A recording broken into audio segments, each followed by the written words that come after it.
तो एक चीज़ मैं कहना चाहूँगा कि जैसे जैसे हम अलग अलग प्रश्नों के उत्तर देख रहे हैं, तो मैं बहुत ज़्यादा यहाँ पर लिख नहीं रहा हूँ। और इसलिए नहीं लिख रहा हूँ क्योंकि लिखने के लिए तो पुस्तक में पहले से लिखा ही हुआ है, और खाली लिख देने से उतना आनंद नहीं आता। कुछ काम की चीज़ें लिखता चलूँगा, ऐसी बात नहीं है, लेकिन फिर भी इसका उद्देश्य जो ये आपको ये स्लाइड दिख रही है, इसका उद्देश्य केवल इतना ही है कि हम जो इसका स्लाइड का प्रयोग मैं लगभग आप समझिए अपने ब्लैक बोर्ड या जो कॉलेज में बोर्ड होता है ना, उसकी तरह प्रयोग कर रहा हूँ। क्योंकि लिखा तो पहले से सब कुछ यहाँ पर हुआ ही है, आप चाहें तो पढ़ सकते हैं, है ना। यहाँ पर मेरा उद्देश्य केवल इतना है कि आपको एक झलक दें और थोड़ा सा ऐसा कुछ इसको मनोरंजक बनाएं, थोड़ा उत्साह जगाएं, थोड़ा उसको आसान करें, थोड़ा उसको ज़िंदगी से कनेक्ट करें, वगैरह वगैरह। तो अब देखते हैं, ये देखिए ये समय जो है अब यहाँ पर एक बात और भी ध्यान दीजिए। पीढ़ी की बात करें तो 64 से 74 10 साल, है ना। बल्कि ये असल में यहाँ पर देखिए, इसमें किताब में उल्टा लिख गया, इसको ठीक करना ज़रूरी होगा। हिंदी में लिखा है 64 से 74 और इंग्लिश वाले में लिखा है 65 से 75। खैर कोई बात नहीं, 65 से 75 हो या जो भी हो। और मैं इस बारे में मेरी खुद की राय कुछ और ही है। मुझे लगता है कि ये 70 के दशक के शुरुआत से ज़्यादा काम हुआ, पर कोई बात नहीं, चलिए इसी को समझते हैं, इसी को मान लेते हैं। तिथियों का ज़रूरी नहीं है कि सब लोग एक जैसी बात समझें। तो इसमें ख़ास बात क्या हो रही है, तो समस्या हमेशा से एक ही बनी हुई है। क्या? अधिक काम कैसे हो, अधिक अच्छा काम कैसे हो, और ज़्यादा से अधिक काम कैसे हो, अधिक अच्छा काम कैसे हो, और ज़्यादा से ज़्यादा लोग उसको कैसे कर पाएँ। तो इस दिशा में अभी इस समय में क्या हुआ है, मुझे जो अपनी अलग दूसरी जगह से जो चीज़ें हमने पढ़ी समझी उसके हिसाब से कह सकता हूँ आपको। देखिए इसमें ये अधिकांश हार्डवेयर की बात कर रहे हैं, है ना। हार्डवेयर में कहाँ क्या हो रहा है आप समझेंगे तो देखिए कंप्यूटर की, अच्छा इसमें इन्होंने ये कह रहे हैं इंटीग्रेटेड सर्किट बनेगा। इंटीग्रेटेड सर्किट कहते हैं, तो हुआ क्या था कि ये वैक्यूम ट्यूब जो निर्वात नलियाँ होती हैं वो करीब 5-6 सेंटीमीटर बड़ी साइज़ की होती हैं, 5-6 ज़्यादा भी हो सकती हैं बड़ी। ट्रांजिस्टर डायोड मुश्किल से आधा 2-3 मिलीमीटर के होते हैं। तो एकदम से 5-6 मतलब 50-60 मिलीमीटर की बजाय अब वो 4-5 मिलीमीटर में आ गया काम, तो 10 गुना कम हो गया। फिर ये चूँकि गर्म नहीं होते, गर्म का ठंड मतलब एक सामान्य तापमान पे काम करते हैं तो जल्दी ख़राब नहीं होते, तो और इनका दूरी नहीं होती, और इनका काम करने का तरीका ऐसा होता है कि सिग्नल जो विद्युत का निर्देश है वो बहुत जल्दी जल्दी जाता है। तो उन सारे कारणों से काम जल्दी हो सकता है, काम त्रुटि कम आ सकती है, मतलब कि ज़्यादा समय तक चल सकता है। देखिए इन चीज़ों में हमारी जो जिसको हम कहते हैं ना विश लिस्ट, मतलब कि हमारी इच्छाएं कि हमें ये भी मिल जाए, हमें वो भी मिल जाए, उसमें धीरे धीरे बढ़त होती आ रही। कैसे? अब इसे अधिक काम भी करना है हमको, ज़्यादा गर्म भी नहीं होने देना ताकि ज़्यादा दिन तक वही काम कर सके, और बहुत जल्दी जल्दी भी काम करना है, और ऐसा भी काम करना है कि जो ख़राब नहीं हो, जिसमें गलतियाँ नहीं, त्रुटियाँ नहीं आए।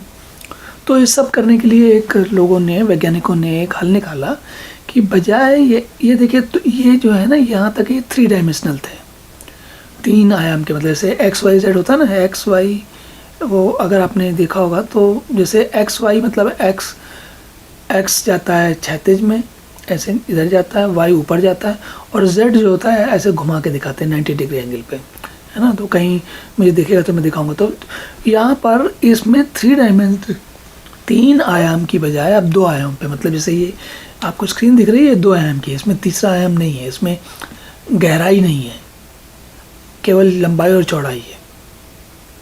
जो तीसरा आयाम होता है गहराई वाला या ऊंचाई वाला, वो इस स्क्रीन पर नहीं है। लेकिन अगर मेरी स्क्रीन कुछ ऐसी होती जिसमें कि वो 3 डायमेंशनल होते, तीन जैसे पिक्चर में भी देखी हो ना, 3 डायमेंशनल 3D पिक्चर बोलते हैं, तो आपको मैं और बहुत कुछ दिखा पाता है यहाँ पर। लेकिन कोई बात नहीं। तो हुआ क्या कि ये जो ट्रांजिस्टर और डायोड थे, ये अधिकांश तीन आयाम में होते थे, लंबाई, चौड़ाई और ऊंचाई।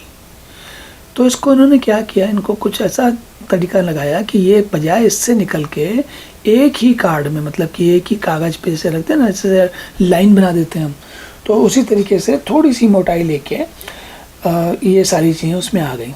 इसको प्रिंटेड सर्किट बोर्ड बनने शुरू हुए थे, इनको आईसी भी कहते हैं। तो अब ये यहीं तक नहीं रुका, ये मामला आईसी पे आ गया। अब आईसी, मैं आपको एक आईसी दिखाता हूँ, जो कि मेरे पास अक्सर ये चित्र आ जाता है बार बार। तो इस चित्र में 1 मिनट 1 सेकंड का समय दें मुझे, ताकि मैं आपको ये दिखा सकूं, है ना। इसमें ये कहाँ है, ओके, तो ये गया और ये गया मदरबोर्ड, और ये मदरबोर्ड,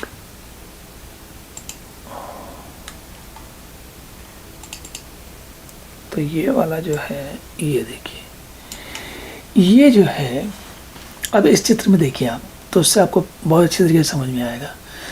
इसमें जो है, ये देख रहे हैं, ये प्रिंटेड सर्किट बोर्ड है। इसमें देखिए तार जो है एक जगह से एक आईसी निकल के दूसरी आईसी में जा रहे हैं, ना, ये देख रहे हैं, छोटे छोटे कनेक्शन, इनको वायर्स लगे हुए हैं, ये अंदर ही अंदर। ये एक 2 डायमेंशनल कार्ड है, मतलब कि एक्स और वाई, ये एक्स और ये वाई है ना। या इसको आप अगर लेटा के देखें तो हॉरिजॉन्टल में लेटाएंगे तो अलग समझ में आएगा। तो इसमें एक मज़ेदार चीज़ देखिए आप, इसमें ये जो एक देखिए छोटे छोटे रजिस्टर लगे हुए हैं यहाँ पर, ये रजिस्टर कहते हैं इनको, है ना। ये छोटे से कैपेसिटर लगे हुए हैं, संघनित्र कहते हैं इसको, संघित्र। और ये क्रिस्टल है और ये स्विचेस है। तो कुल मिला के मैं ये आपको दिखाना चाह रहा था यहाँ पर कि ये जैसे ये आईसी है, इस आईसी के इस पिन से देखिए तार जा रहा है ना। एक आईसी में जैसे ये दिख रहा है तार जाते हुए आपको, ऐसे एक आईसी के अंदर बहुत सारे ये जो कंपोनेंट है ना, ये वाले ट्रांजिस्टर, डायोड वगैरह, वो उसके अंदर घुसे हुए हैं, इसके अंदर ये लगे हुए हैं बहुत सारे। और ये तो छोटी आईसी है, देखिए ये वाली और भी बड़ी आईसी है, ये वाली भी बड़ी आईसी है, ये छोटी। तो ये आईसी कहलाती हैं। और इन आईसीज में सारा का अब यहाँ पर ये खेल शुरू हुआ है। तो तीसरी जनरेशन में यहाँ से ये, हालांकि ये चौथी जनरेशन का मदरबोर्ड है, इस पर हम बाद में बात करेंगे, लेकिन तीसरी जनरेशन में ये काम शुरू हो गया था। और इसके कारण ये चौथी जनरेशन यहाँ तक पहुँचते पहुँचते इतना काम हो पाया, ठीक है। तो ये जो तीसरी जनरेशन में क्या था कि सारे के सारे एक कार्ड में समा गए और सब काम फटाफट स्पीड से होने लगा, जो हम सब करना चाह रहे थे ना। तो देखिए आकार छोटा हो गया, रखरखाव में कमी आ गई, ज़रूरत नहीं पड़ी, भाषाएं, कंप्यूटर की भाषाएं बदल गई, ज़्यादा काम कर सकते थे। तो और इनमें ये जो मल्टी प्रोग्रामिंग और टाइम शेयरिंग की सुविधाएं होने गई। मल्टी प्रोग्रामिंग मतलब कि एक साथ एक ही कंप्यूटर पर कई लोग काम कर सकते थे, या फिर उसी के कंप्यूटर के टाइम को मतलब शेयर कर सकते थे। मतलब कि एक ही समय कंप्यूटर कुछ ऐसे काम करेगा कि मैं और आप लगातार काम कर रहे हैं एक साथ, कंप्यूटर दोनों को ऐसा एहसास कराए जैसे कि मैं अकेला काम कर रहा हूँ। तो वो फटाफट काम बदलते जाएगा। मैंने जो बताया वो कुछ सेकंड में कर लिया, आपका बताया कुछ सेकंड में कर लिया, तो हमें और आपको 2-3 सेकंड में काम हो गया। तो हमें लगा कि हमारा काम 2-3 सेकंड में हो जाता है। तो कुल मिला के ये सब चीज़ें बड़ी काम की शुरुआत होती है। यहाँ से और भी बहुत सारी चीज़ें बदली इस समय में। अब ये चूँकि समस्या है, अब ये एक कार्ड पे बन रहा है तो ख़राबी कम होने लगी। हालांकि जब ख़राब रहते थे तो इनमें ठीक करने का कुछ इंतजाम नहीं रह जाता था, फिर वो फेंकने पड़ते थे, दूसरे बनाने पड़ते थे। क्योंकि आप देख रहे हैं कि उस तरीके के चित्र में कुछ भी काम करना बड़ा मुश्किल काम होता है। और उच्च स्तरीय भाषाएं भी जो हैं, जैसे कि वर्ल, फोर्ट्रान, कोबाल, ये सब इनका प्रयोग बढ़ गया। तो ये तीसरा जो दशक था 64 से 75, 65 से 74 या 65 से 75 वाला, इसमें वो सारी तैयारी हो गई जिसके माध्यम से अब आगे का काम शुरू होना है। और ये जो है बड़ा मतलब बहुत ही जिन लोगों ने उस समय मतलब जीवित थे या थोड़ा समझदार थे, उन्होंने इस प्रकृति को, जैसे आजकल फटाफट सब कुछ पता चल जाता है, तब ऐसे नहीं पता चलता था। तो चीज़ें धीरे धीरे करके फैलती थी, पता लगता था कि अच्छा ऐसा भी कुछ हो रहा है वगैरह वगैरह। तो तीसरी जनरेशन में जो कंप्यूटर काम कर रहे थे, इसके बारे में सामान्य जन को पता ही नहीं होता था कि ऐसा कुछ होता भी है। उनको ये मालूम होता था, अगर अधिक से अधिक ये पता होता था कंप्यूटर कुछ होता है जो कुछ कर देता है, गणित वणित कर देता है। इससे ज़्यादा लोगों को जानकारी नहीं होती थी तीसरी जनरेशन तक। उसके बाद जो लोगों की उसमें प्रयोग, अच्छा इस जनरेशन के बाद मैं थोड़ा आगे पहुंचता हूं, तब चौथी जनरेशन में बात करते हैं, तब फिर उसके बारे में बात करते हैं कंप्यूटर की प्रगति कैसे हुई।